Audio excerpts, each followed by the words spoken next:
very warm welcome to another episode of the Women's Rugby Pod. I'm Johnnie Hammond. And I'm Sarah Hunter. And we are bringing you yet another action-packed Women's Rugby Pod in what is another action-packed week of Women's Rugby. We're only going to chew the Six Nations fat with Sarah Hunter, of course, go through all last weekend's games from round one, but we'll also do a full preview of the games in round two, and that's in the company of Keira Bevan, the Wales scrum half. She's joining us as well, and we did promise you some reaction from the Super Rugby Aupiki down in New Zealand where the Chiefs won, so we went straight to the top. We went to the Black Ferns and Chiefs captain Les Alder. She'll be joining us on the show as well later, so strap yourselves in and enjoy the ride.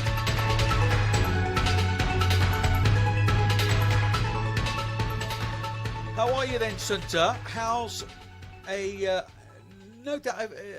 jubilant week at Bisham Abbey?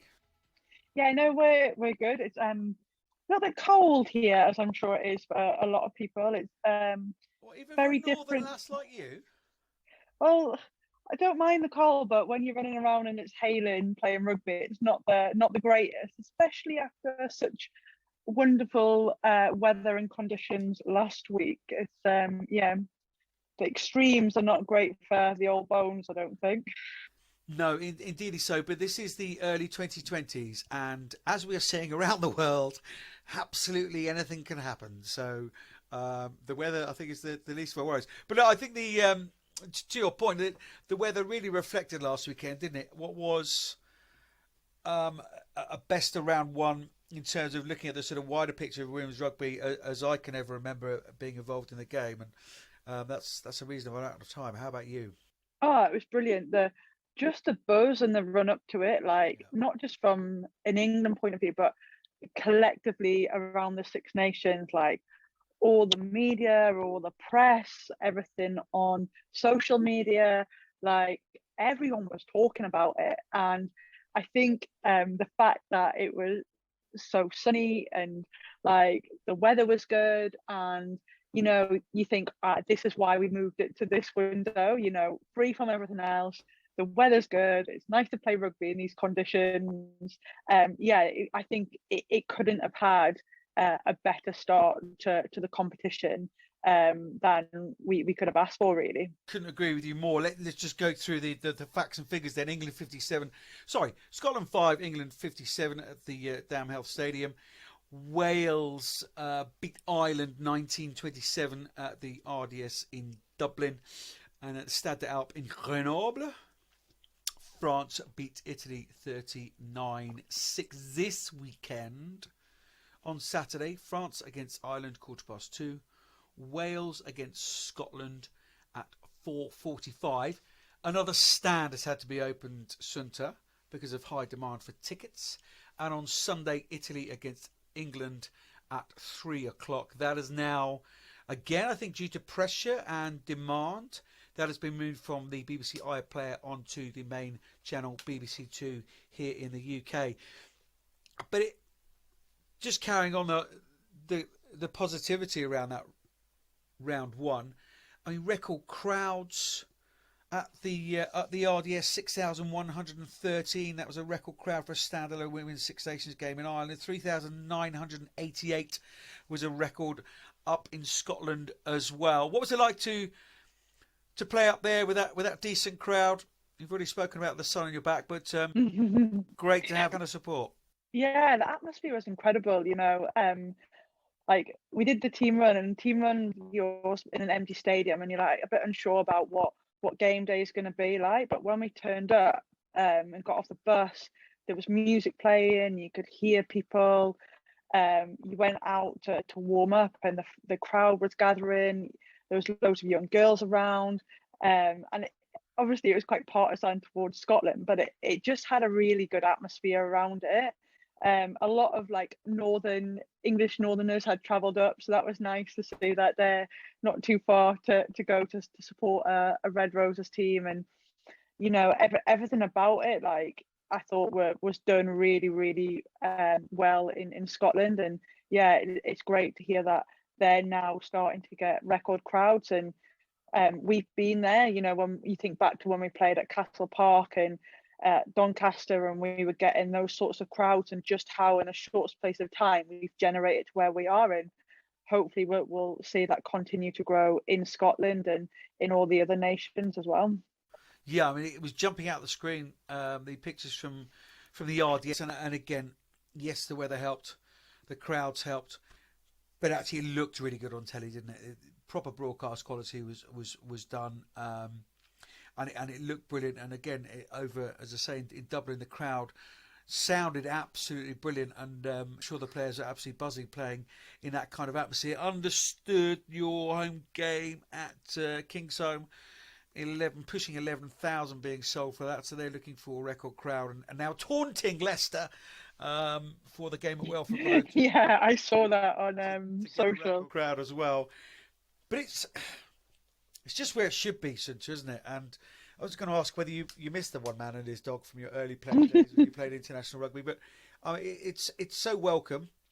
What did you make of the stuff on the park then? Did that match all the hype and the interest in that game that you started in?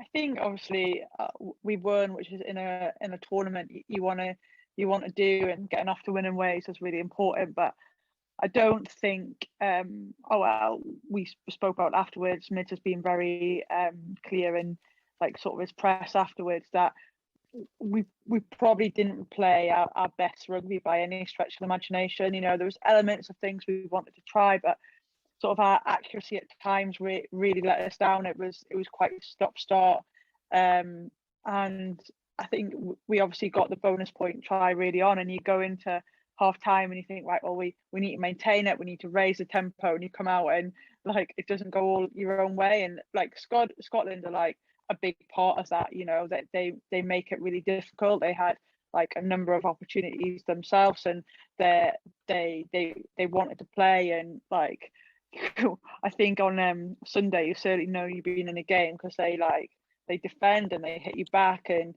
they frustrate you at times, and we probably didn't find an answer to some of the problems we were being given, which ultimately we're going to have to do, and we're going to have to improve on our performances as we go through this competition. Yeah, so I mean, one of the key stats I pulled out was Scotland carried the ball 117 times, made 587 metres. England carried the ball 2 times, less 115, made 873 metres. And it's that, I guess, that physicality, isn't it, which you can always rely on. For me, it was a little bit individualistic at times, and some, unbelievable performances.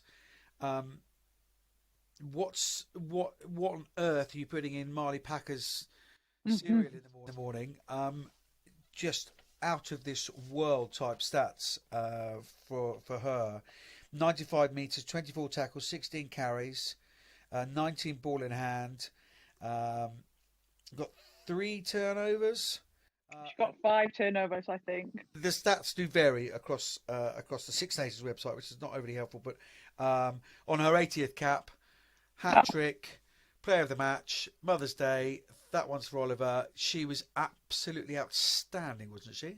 Oh, she's incredible. Like she's been like that pretty much all season, you know, for Saracens. Like she's so consistent with her performances and how she's been training, and like obviously an 80th cap is very special. So you want to come out, you want to play well, but I think probably she surpassed how she might have thought she played. But yeah, she like I said it before, like when Marley's playing well, like the team's generally playing well, and she galvanizes, she motivates, she's such an energizer, and you know, I'm just glad she's on our team. And yeah, like all credit to her. She had like a great game on Saturday, and yeah, like fully deserved that man of the match performance. I don't think there was probably any other candidates on the park, and there was some good performances by some people, but she was head and shoulders above everyone on Saturday. Your Wi-Fi is shocking at Bisham. I'm glad the sporting facilities are better than the Wi-Fi. So yeah, apologies to our listeners for a little bit of distortion on Sunter's voice, but I can certainly make it out. Yeah, I just felt Sunter,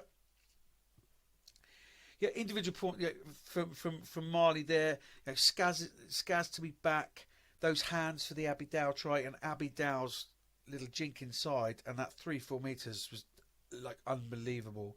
I don't know if social media have done a sort of a trail of fire, like sort of Back to the Future kind of car. Yeah, our younger listeners now going, "What on earth's Back to the Future?" Yeah, Sarah Byrne with a 13 on her back, so it would seem, rather than a 3. So I think there's some really good, lovely individual moments. I just felt some of the screws and nuts and bolts were a little bit loose in terms of a team effort. Yeah, I think so. And I think we've reflected on that. Like, I think it's almost that first match of a competition. We haven't played together since the autumn, and yeah, there's certainly some things we've tried to fix up in training this week, and obviously look to try and put into the game against Italy at the weekend.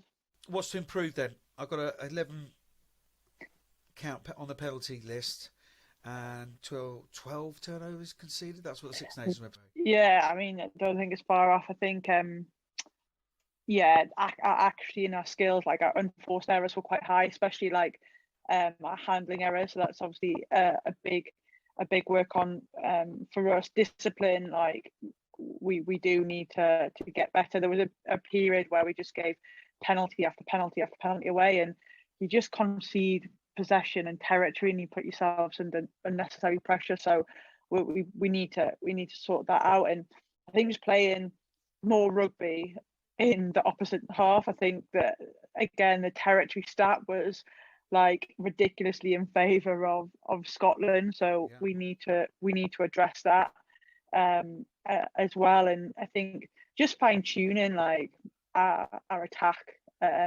really, and having longer periods of the ball and playing for longer, and keeping that continuity going to try and impose more pressure on the opposition. We know it's there. I think it was the excuse me, the Ellie Kildun try against New Zealand, off the top of a line out, 2 forward runs and straight down the backs was one of the best. I've used it analysis for my little team down here in Hampshire, but so we very much know it's there. But what about Scotland? Massive strides forward for them, or small little steps forward? Do you, from you on the park playing against them? Certainly their set piece certainly seems to have tightened up. Yeah, absolutely. They in previous years haven't necessarily had a platform to play off, and yeah, they certainly had that on Saturday. I think obviously speaking to Rachel Malcolm and Brian Eason afterwards, they created opportunities. I think they'll be frustrated that they didn't finish more opportunities than they did, but like I think you've got to be creating them to begin with, and they certainly, like I said, just keep coming and coming and coming, and yeah, they're for me a team that is definitely making strides. Yeah, I couldn't agree more. Yeah, I mean, I think 10 visits to your 22. To only come away with 5 points. Yeah, that's a conversion rate that they will certainly want to improve on. Well, let's throw it forward over to Italy at the weekend. Going to be some changes, I'm hearing in the wind, for this England team. And Simon Middleton's made no bones about it in these first 3 games. Going to swap and change and have a look at a few players. And in the last 2 games is where that kind of more continuity will come. What particular areas you've been working on ahead of Italy at the weekend, Sunter? Yeah, I think we've just been trying to have a bit more accuracy in what we're doing. There's certainly been an intensity in terms of our training, and we've probably taken it up another level in terms of that physicality and how we're training against one another. We've looked at some defensive stuff as well, just in terms of a bit more detail around like our line speed and like just putting teams under more pressure. So yeah, I don't want to give too much away, you know. No. I could see you just edging slowly. Yeah. Oh no, what's Mitch going to say? I did like the laughy tone, the smile on your face when you're talking about training going up another level. Like you possibly weren't enjoying those bits of training. Yeah. That's how you got to do it, isn't it? I mean, it's too simple, isn't it? And actually, it's not giving Italy enough credit to say just expect the unexpected. They're better than that, aren't they, nowadays? Oh, I mean, watching their game, we watched their game on the bus on the way back against France, and some of their play was like brilliant. You know, their offload game, the way they attack, like with like just this like ambition to play. You know, they're dangerous from like under their own post right until like 5 meters out from a try line. So yeah, I think they've got some great players. You know, like Rigoni had a great game, and is it Dinker, like the 12? Like again, they've got threats all over the place, and they've got a platform to play off. So yeah, like it is too easy just to say and expect the unexpected. I think that doesn't give them enough credit about how they're coached and how they want to play. And have you done anything on the mental side of it? Because I've been out in Italy a few times commentating on you guys, and you find it sticky. You find it sticky over there generally as an England team. So the mental side or the approach been any different this week? No, I think we recognise that Italy are a difficult team to play away, and I think for the last few years in Six Nations we've found ourselves playing away to them, and yeah, we always seem to find it difficult. So I think there's been an approach about how we want to approach the game, and especially early on in the game. So yeah, it's we've got massive respect for Italy and what they can produce and what they will produce at the weekend. Great stuff. Well, look, we must move on, Sunter. There's some other games from last weekend and more games this weekend to have a look at as well. But look, while we're having a little look at England, there's some little bit of news to bring our listeners up to date with from these shores. Yes, certainly is. The England under-20s were defeated in Normandy by France under-20s. France 37, England 14. But they're back in action against this week. It's the return leg. So Amy Turner has named her squad for the game at Henley this weekend. They're looking obviously to bounce back from last week's defeat. Jenny Heskew and Maisie Allen co-captain the side this week, which sees Daisy Hibbert-Jones, number 8, and England Sevens duo Grace Crompton on the wing and Alicia Maud, scrum half, come in for their first starts of this series. Particularly looking forward to seeing Alicia Maud. I think she's very, very bright future, and Grace Crompton absolute wheels. She really is, and yeah, fine sevens player. So yeah, we'll look forward to that. Get down to Henley RFC if you can on that one. Second leg of the Premier 15s Cup was back in action last weekend. In Pool A, Harlequins lost to Bristol 31-12. DMP Sharks went down to Wasps 14-42. Gloucester Hartbury on a bye. In Pool B, Exeter Chiefs 47, Loughborough Lightning 15. Won't mention that anymore. Worcester Warriors were victorious over Sale Sharks 43-5, and Sarries were on the bye last weekend. This weekend, Wasps against Gloucester, Bristol against DMP, Harlequins on a bye in Pool A. And in the other pool, Saracens will host Exeter, Loughborough Lightning will host Worcester, and Sale Sharks are on the bye. Other news from the Premier 15s. It's been announced that Six Ways, the home of Worcester Warriors, will host the Premier 15s final on the 3rd of June. Right venue for you? Good venue for you, Sunter?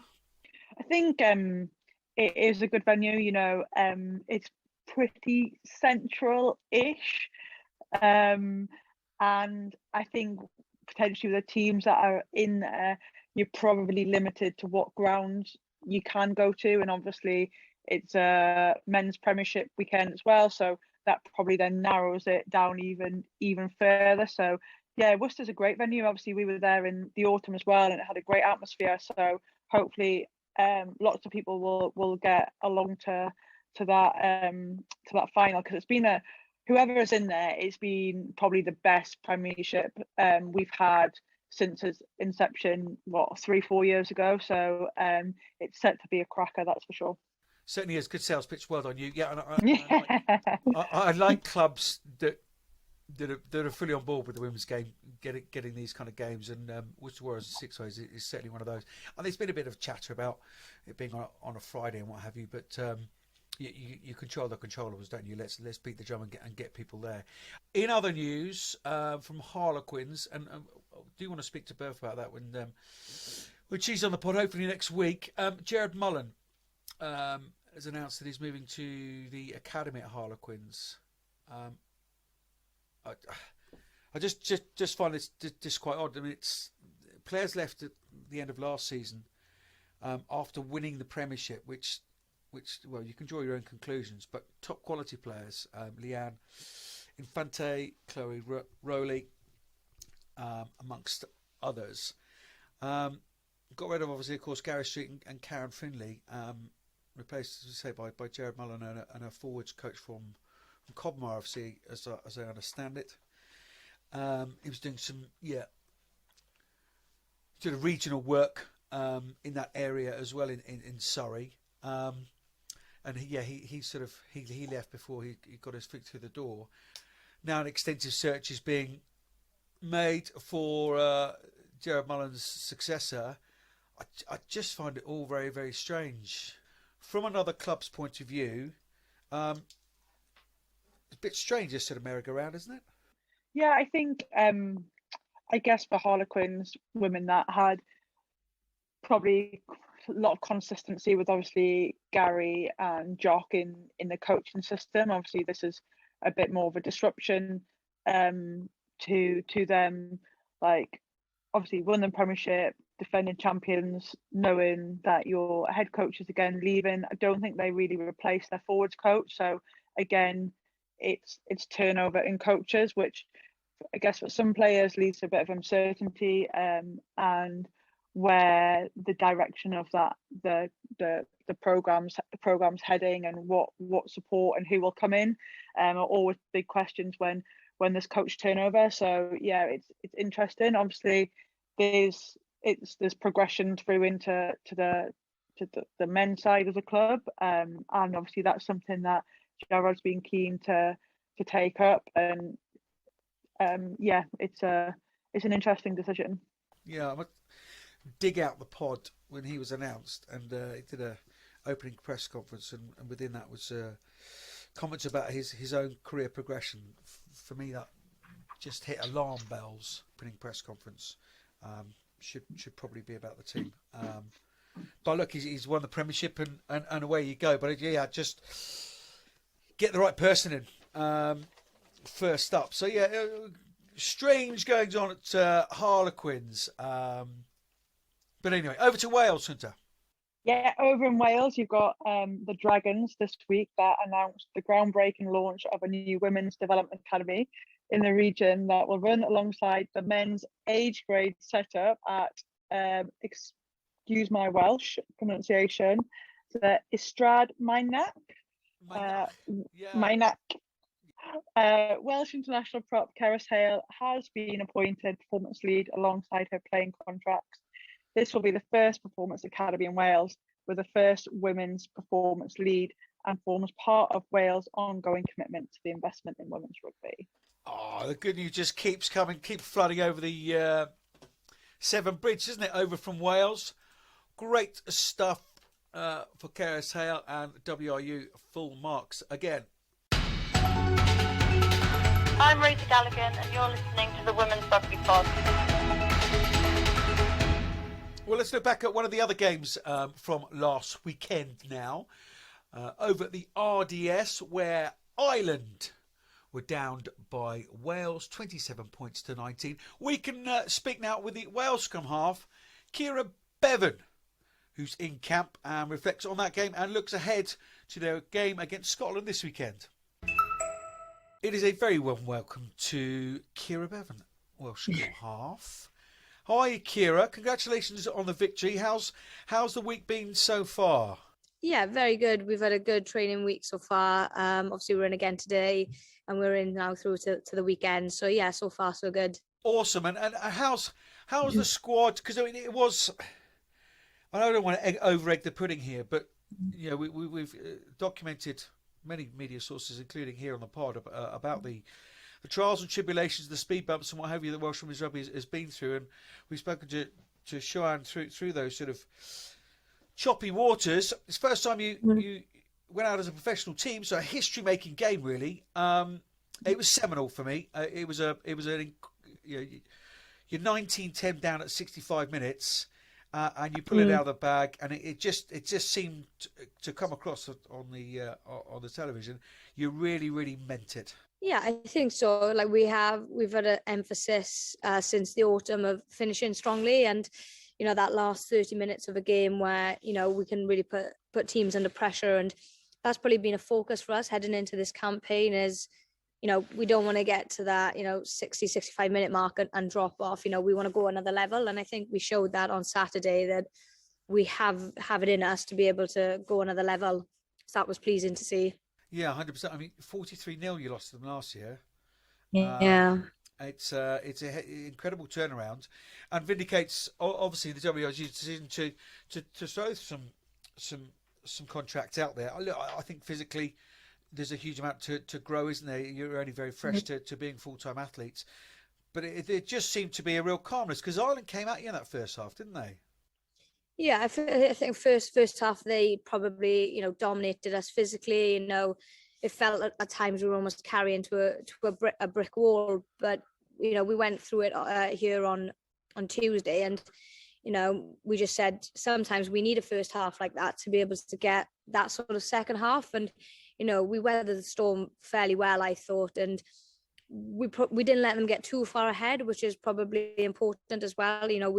We didn't have to chase our tails too much, which is helpful. And that second half for us was where we put pressure on Ireland and we managed to flip the switch a little bit. What was said at half time, because the second half performance was very different to the first. You just intimated there that was due to that first half and the sort of grinding out of that and staying on the coattails. But what was said at half time? What was the atmosphere like in the change room? Was it panicked or was it nice and calm?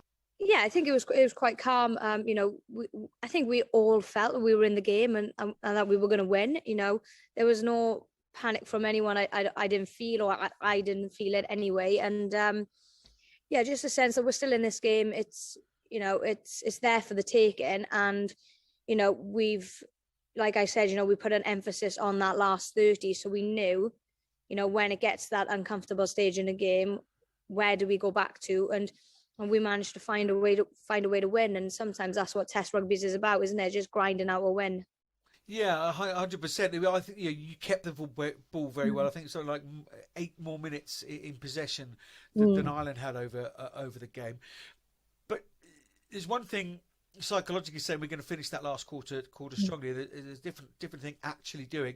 What did you actually get right in that last trial, that last quarter of the game when Donna Rose went over, Hannah Jones went over? There was a good individual score from her. What did you do practically on the field? Did you feel?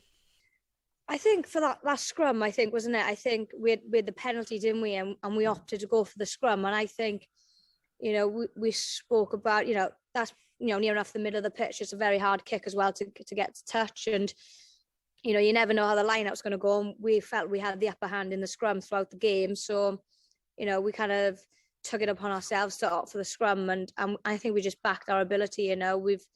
We do a lot of set piece in training, so it was a chance to show that we can score our first phase really, and Hannah finished it brilliantly. Yeah, didn't she just? Yeah, it was superb. So what on the chart on Tuesday? What were the work-ons? What are the areas to polish?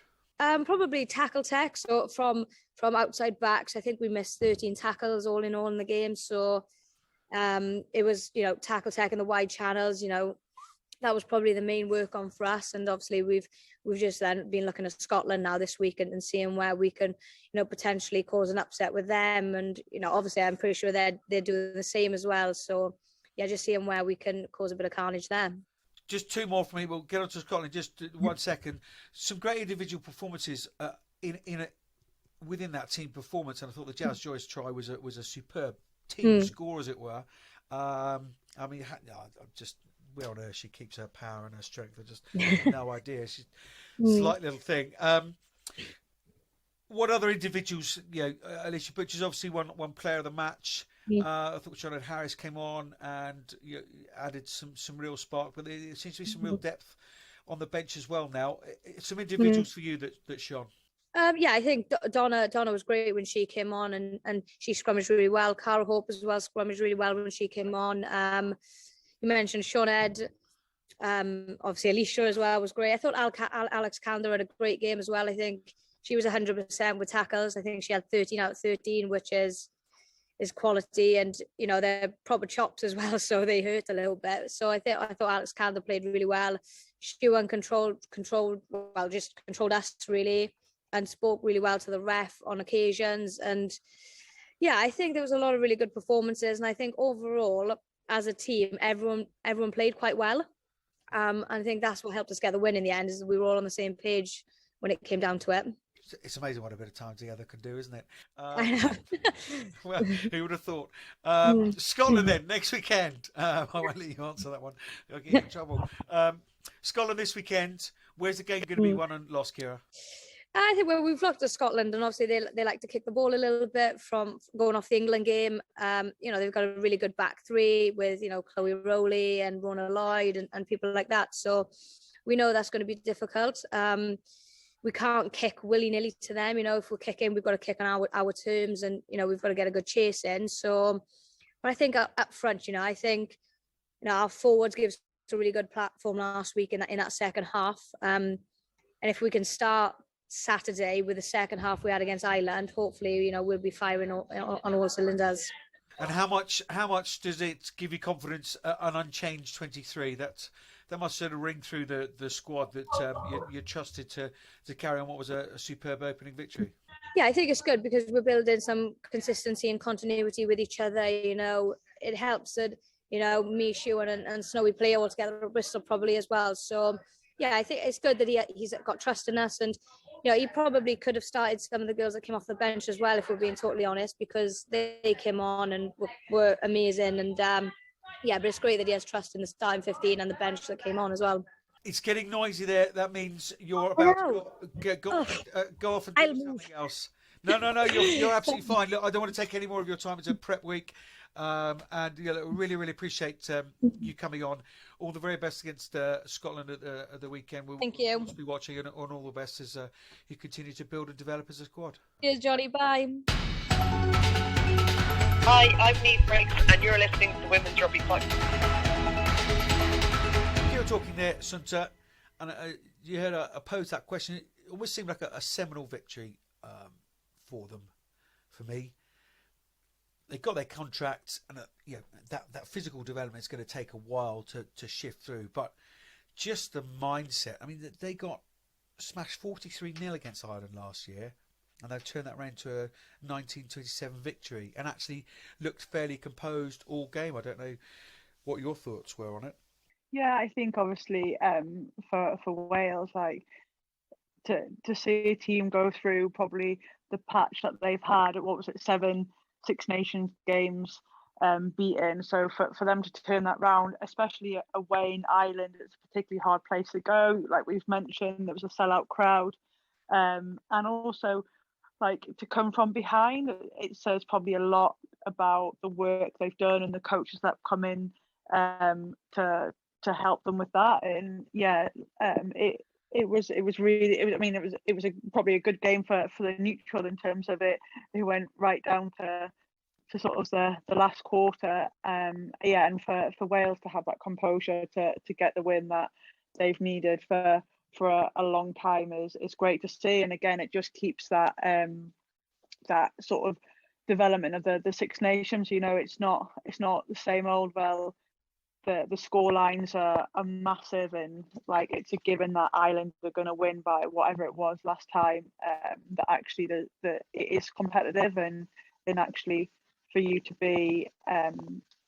win, you have to be on your game. And like you say, it'll probably take longer, as we in England have found out about professional contracts. Everyone thinks, oh, you're given a professional contract and all of a sudden you become a professional player. Well, actually that takes time, and it's a mindset shift, and you learn how to be a professional player. So yeah, it's a really positive start for Wales, and it'll be really good to see how they go the longer they have these contracts. Yeah, it was 65th minute, they were down 19-10.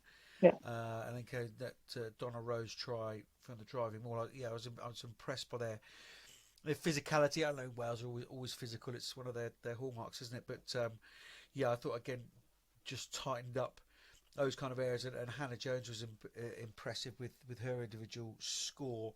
The Irish defence won't be overly happy. Alicia Butchers, I thought the entirety of the back row actually were very, very good. Calendar, Butchers, and Lily Crapp. And then Sinead Harries coming off the bench, and Sinead Lily Crapp going into the second row. How impressed were you with the individuals from Wales?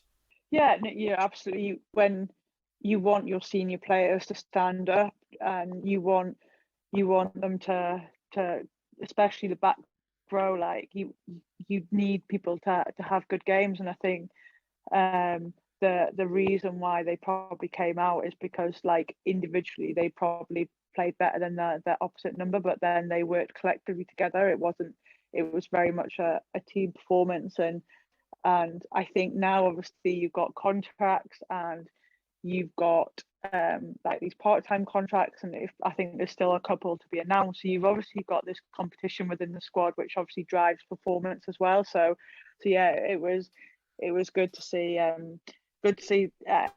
Wales get off to a good start. But I do think Ireland had moments in the game, and especially for a team that have had quite a change in personnel. They've obviously got new coaching, a coaching setup as well. I think they had some really bright moments, and I'd imagine they might be frustrated with how they let the game get away from them when, especially first half, they looked in control, they looked comfortable, and so for Wales to get back in and get the win, they'll be pleased. But I think Ireland will probably be frustrated at themselves, but they had some really bright moments, and Monaghan had a great game.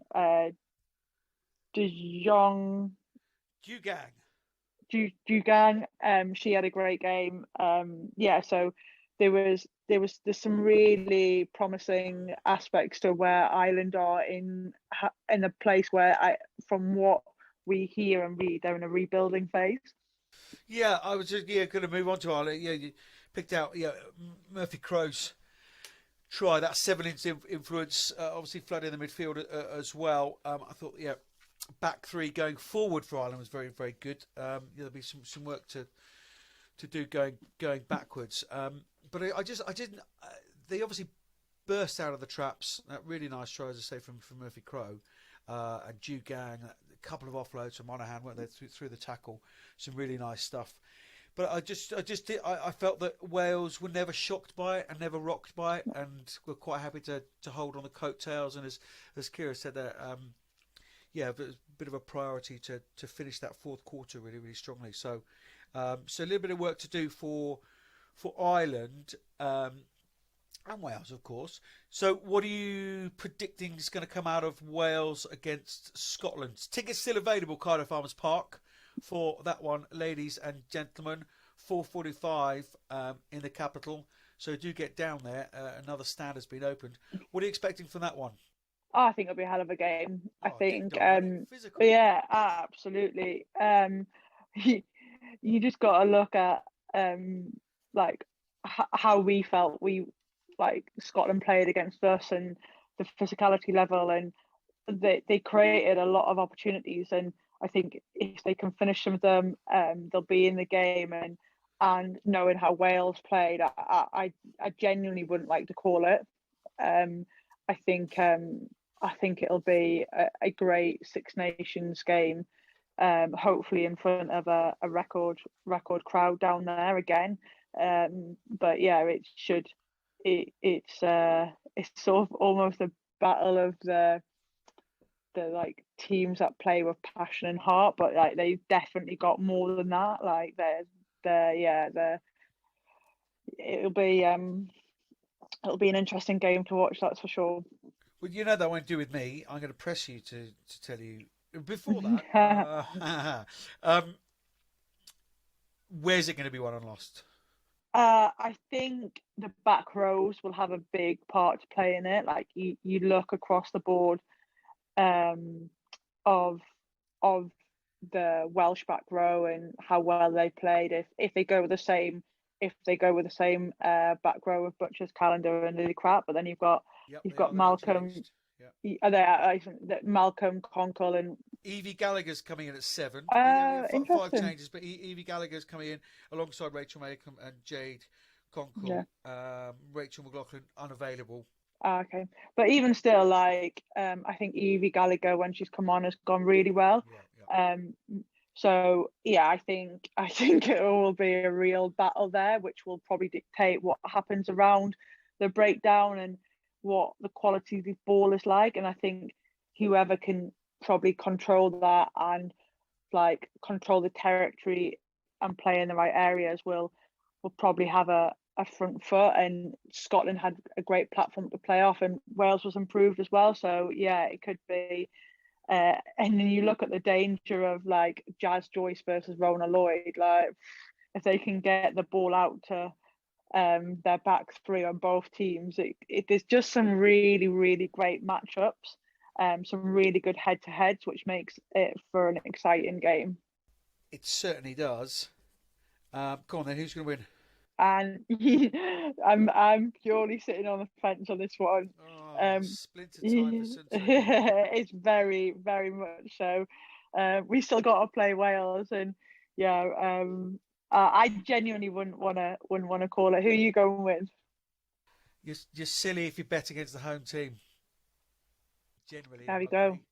And I don't know. I just, you look at that Wales team on paper, and it's mega impressive. I'm not saying that Scotland isn't, but you know there are a few missing for Scotland. You know, I think Chloe Rowley not being available, Hannah Smith not being available, Rachel McLaughlin not being available, Sarah Law's out.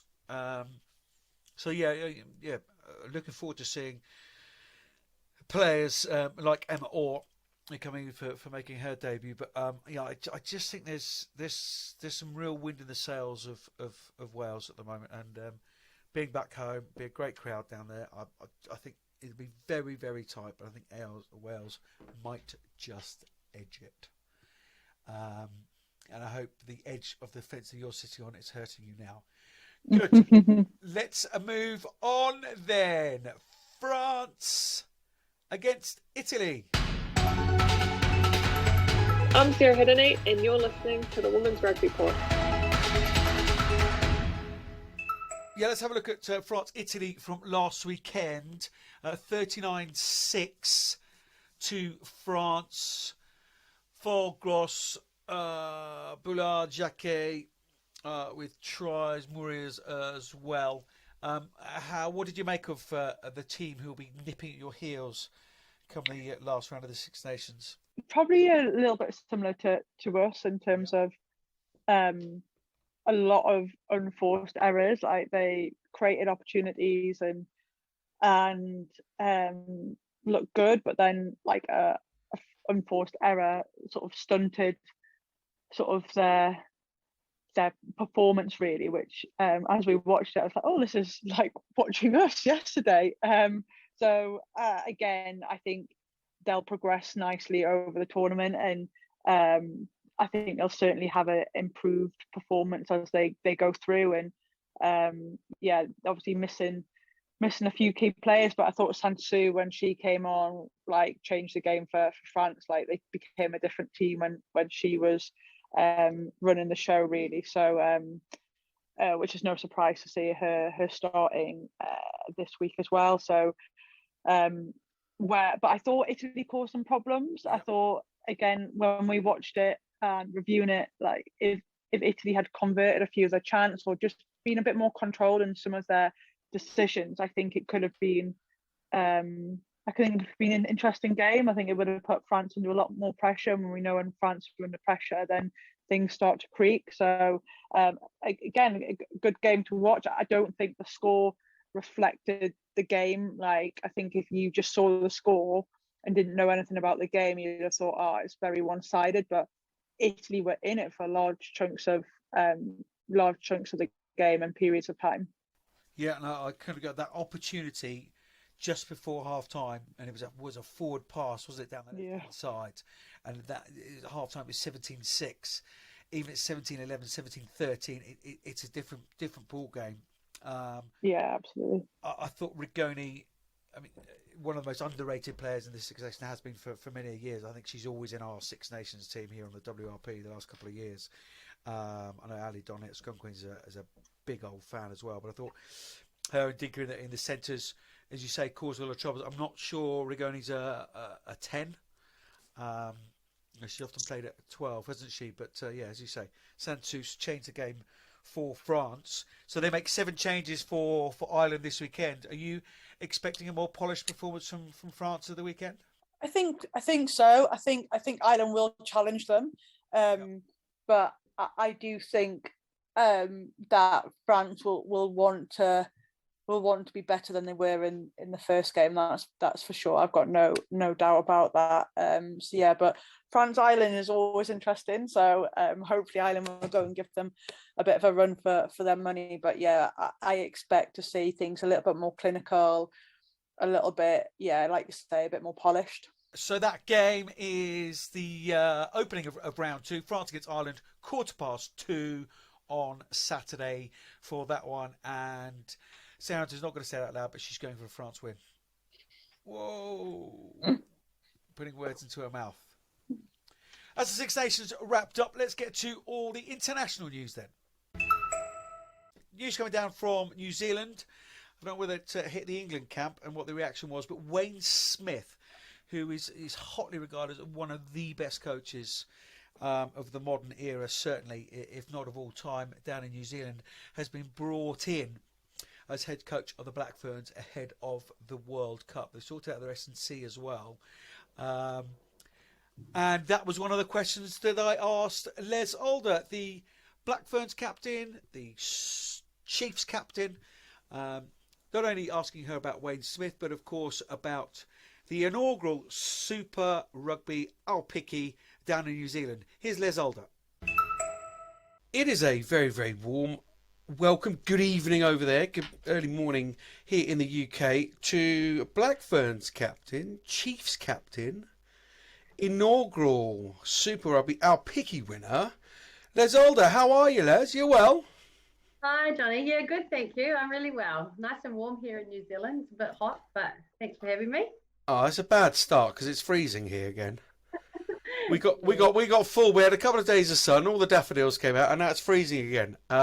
Anyway, that's England for you.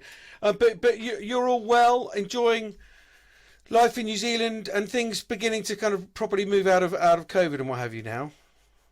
Yeah, well, we've just spent the last 2 weeks in a bubble so that we could compete in Aupiki. And my first day out of the bubble, I got COVID. So I'm on the 8th day since getting COVID. So on the up now, which is really good.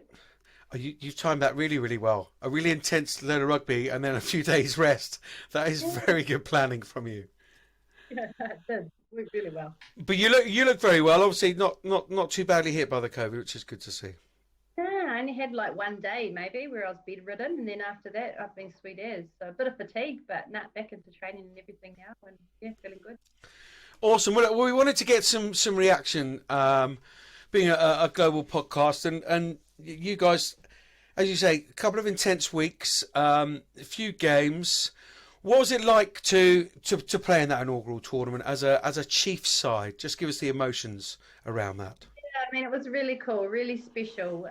And like I've said throughout the whole campaign, is the Chiefs Super Club brought us into their club with, arms wide open, and we were made to feel welcome from the get-go. So it was really cool to be a part of that Super Club, and the start of women's Super Rugby. So hugely emotional few weeks, but some of the best weeks that I've had in a very long time. Oh, awesome! And feeling obviously there's a strong sense of feeling very much a part of that. That's the first step. I'm hoping. Yeah, I guess for women's rugby players, quite often we get teams that started and things like that. But when you're actually made to feel like you belong there, you're made to feel valued. It's just a different feeling, and that's the feeling we had from the start. So it's a really exciting time for, especially our brand. Speaking from the Chiefs Manawa side of things. Yeah, and there was huge amount of passion coming across on some brilliant social media as ever from over there, and some great coverage of it, of course. Beat Matatu, yeah. Matatu, yes. Hurricanes I can do, and Blues I can do as well. Those aren't too much of a problem. But yeah, just take us through those games. What were the biggest challenges in those games? Obviously, sort of a few days off the back of playing that sort of final game against the Blues now, which you won quite convincingly. Yeah, I think Matatu came out. I thought they actually probably played their best rugby against us at the start, and then unfortunately things just kind of changed for them. But we got to experience probably the top Matatu side and them at their top, which was really good. And I think if the games would have been a little bit longer, it could have been a different scenario played out. But Hurricanes were probably a lot more physical game, and we were probably a bit different. We had a different mindset in that game, which we addressed. But come the final game against the Blues, we probably displayed some of our better rugby, and it seemed like it was just starting to click in, which was unfortunate because it was obviously the end of the campaign as well. Yeah, there's huge amount of talent there. There was some unbelievable tries, certainly that, in all the games, but in that Blues game, there was some unbelievable skill on show. Who impressed you from the tournament in general, and from a Chiefs perspective as well? Who impressed us? Yeah, who impressed you? Individuals. Individuals. Yeah. I thought Renee Holmes did really well when we played Matatu. Both games that we played, she fired really well. And the Hurricanes, I think that was more of us making it hard for ourselves, to be honest. But I guess Jonah Nangwu, stood up in that game for the Hurricanes. And in the Blues game, we obviously knew what Mele Hufanga would bring, and seen what she did to the Matatu side the previous game. So a bit of a objective to sort of shut her down pretty early. But people like Aldora Itunu are always, people that keep you on your toes. So yeah, some good battles out there. Yeah, absolutely. Well, it's in the genes, isn't it, with Itunus? Yeah. Great players. Yeah, I remember meeting a sister. It was his sister, isn't it? Back, she came over here in 2010 for the World Cup. A lively character, I think it's fair to say. Yeah. Bindi, she's a legend of our game over here. So she's brilliant. And to play it all out in Waikato must have been exceptionally special as well. To have that Chiefs shirt on at home and lifting the trophy. Just take us through those moments. Yeah, 100%. I mean, for us to be, Chiefs country is what we call it. So to be playing all the games of Aupiki and Chiefs country on our home turf, and to be able to lift that trophy was, just sort of, I guess, the icing on the cake to what had been a pretty amazing few weeks. Just a real special group of women and an amazing management group. We just, even though we're in a bubble, it didn't feel like that. It was just, with your mates playing some code. So really loved it. And that very much comes across from all Chiefs side. I've been lucky enough to be over there a couple of times, and that sense of a connection with the local people, even with the earth itself, from the Chiefs areas, as you say, and then you go and smash the Aupiki. Huge amount of team spirit. How much do you put that team spirit down to your victorious campaign? I think it had a huge part to play in the connection that we were able to bring together in a short amount of time, and with the disruptions that we had, with girls coming in and out with COVID and that, there was a big emphasis from the get-go around, being authentic and being yourself and being comfortable with that, and that authenticity was valued in the environment. So they nailed that pretty early, and the first camp itself was just connection and culture. There was no rugby at all. So I thought our management group did a really good job, but then also the group of leaders that really drove it as well among the playing group was awesome. But we just had great buy-in from every single player, which really made it easy. Yeah, it does help, doesn't it? The buy-in. Well, look, huge congratulations. Well done from everyone here. The WRP. It was great to see you lift the trophy. If we can just move on. I appreciate it's late there. You need your beauty sleep. But I just wanted a couple more questions, if I may. Don't need to tell you, it is a massive year for women's rugby. 2 World Cup 7s, 15s. Obviously, we'll talk about the 15s World Cup. Made some changes since you're over here in the autumn. Just wanted to know, just quickly, some S&C have come in. Wayne Smith, I understand, is getting involved now. What sort of conversations were had, and what were the sort of key focuses to say, right, well, actually, if we stay at this kind of level, then we're not going to be challenging at a home World Cup, and we need to get things changed. Look, I'm not being disrespectful. I think that's probably fair to say, isn't it? Yeah, no, it's fair to say. We ain't hiding from that fact. I guess that was it. Is the reality is we need to be playing more code if we want to be getting better at code. And we went through a pretty hard, pretty thorough review process, and some of that's going on at the moment. But as you can see, they've made some changes at New Zealand Rugby and brought on the likes of Wayne Smith, which is, he's a rugby goat over here, and just the pedigree of rugby expertise that he's going to bring and expose us women to is just so exciting. So looking forward to getting to meet him and to work alongside him. It's going to be cool. Yeah, I don't often use emojis. I don't often use social media, but I just did one of those faces. Of the news of Wayne Smith. As a rugby fan, it's bad news for everyone else in the competition, him being involved. Have you worked with him before? Do you know him particularly well? I don't. I've never worked with him. Obviously, we know who he is and what he's achieved in men's rugby. And as players, we often hear from our male counterparts around how influential he was to them individually. So comes with obviously all the recommendations. Really privileged that we get to have him. Yeah, no, absolutely. And when do you get next back into camp? Are there camps planned now? Obviously through to the start of the tournament. Are there games planned as well? So we got our first camp next week. So we're going to camp on Tuesday for the week, which will be cool to reconnect. They kind of left us so we could do what we needed to do with our Aupiki season uninterrupted, and now we get stuck into Black Ferns as of next Tuesday. So at the moment, all I know is the Pack 4 that's scheduled for June. And then obviously we've got some internal plans around games and stuff as well. Awesome. And what difference does it make actually being backed as athletes and not being expected to do, as Chelsea Ali very, very eloquently put some time ago, 1,400 different jobs, and eating in your car on the way to training and what have you? What difference has it made having a professional setup? Yeah, I mean, for me personally, it's made a massive difference just in terms of having the time to recover. And for me, being a bit older and being a mum as well, having that time to just not have to fit everything into the smallest amount of time, and being able to prioritize recovery, and even being able to prioritize, watching rugby, doing video analysis and things like that. It just makes such a massive difference, and I've noticed it already. So so cool to be full time.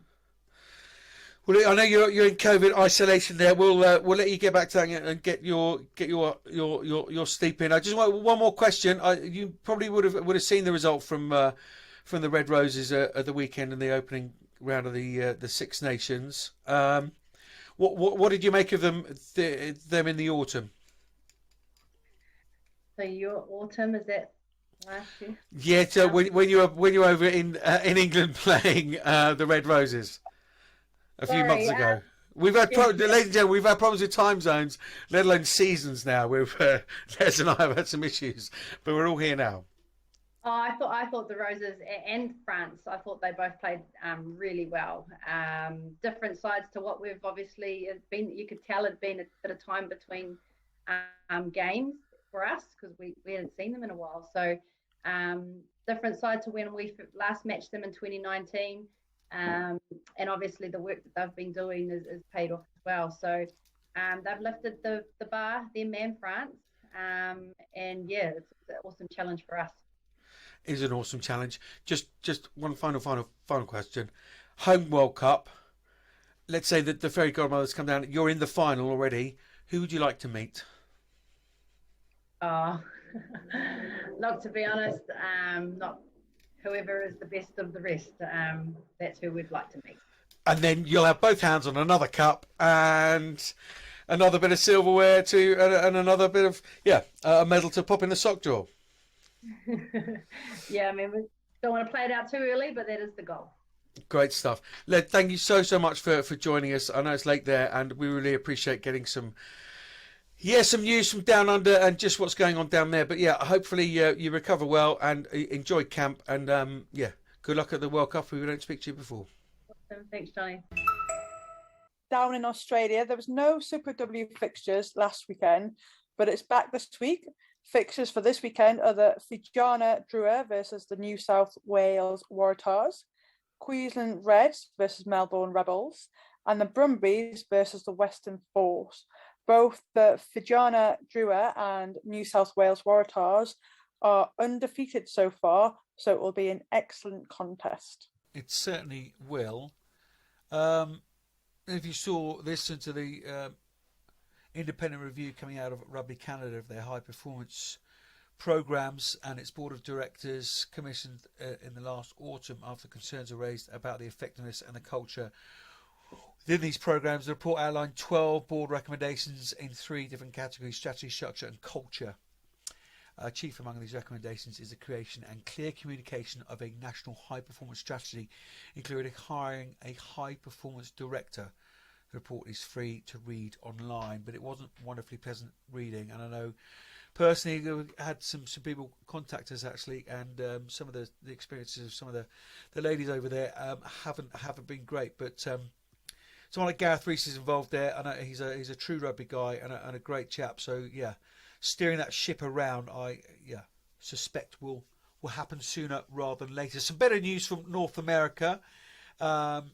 Premier Rugby Sevens in the US has announced its expansion into new cities for 2022. The Pro League, which pays its male and female athletes the same, will bring the famous Rugby Tournaments Festival to Major League Soccer stadiums in San Jose at the PayPal Pal on the 9th of July, Washington DC at the Audi Field on the 16th of July, and Austin at the Q2 Stadium on the 30th of July. Yep, and staying with Sevens in North America, the Rugby Americas North Sevens qualifiers have been announced. Qualifiers will begin on April the 23rd until the 24th in Nassau, Bahamas. 6 women's teams over a 2-day qualifying tournament for the Rugby World Cup Sevens 2022 in Cape Town, South Africa, in this September, along with the Commonwealth Games 2022. The top women's teams will book their spot for the Rugby Sevens World Cup. That's about it for this show. Just to remind you, before we have a couple of shout-outs, Six Nations fixtures this weekend. Saturday, France against Ireland, 2:15. Wales against Scotland, 4:45. You can't get these games live, then you do pick them up on the BBC. And on Sunday, Italy against England, 3 o'clock on BBC 2. But to those shout-outs then, Sunter.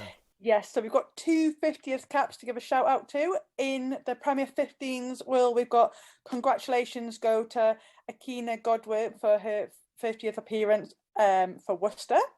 And in the Six Nations, we had Beatrice Rigoni won her 50th cap for Italy against France.